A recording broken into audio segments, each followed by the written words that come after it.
Čína je nejlidnatější země na světě. Její obyvatelstvo tvoří 20% celkové světové populace. A čím víc lidí, tím víc možností.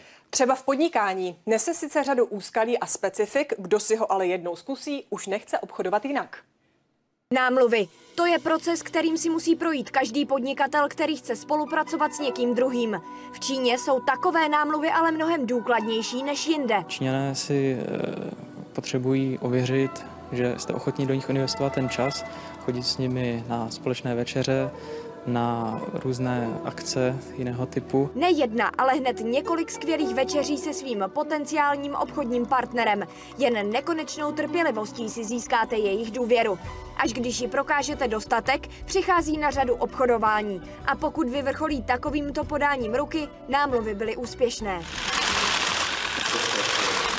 Podnikaví, hrdí i tvrdí. 3 slova, která charakterizují současné čínské podnikatele. Ne tvrdí v tom ruském smyslu, že tlačí na partnery, ale spíš se snaží prodlužovat to jednání, vracet se k tomu, co už bylo projednáno a podívat se, jestli tam náhodou není nějaká mezírka, kam by zase mohli proniknout. Největší příjemkyní čínských investic je Velká Británie. Druhým největším příjemcem je Německo a třetím Francie. Následuje Portugalsko a Itálie. Čínské investory nejvíce zajímá evropská energetika, automobilový a potravinový průmysl a reality. Mít sen a vizi je důležité, důležitější ale je nebýt příliš idealistický.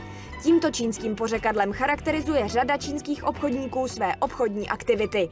Pro televizi Barrandov Eva Střihavková.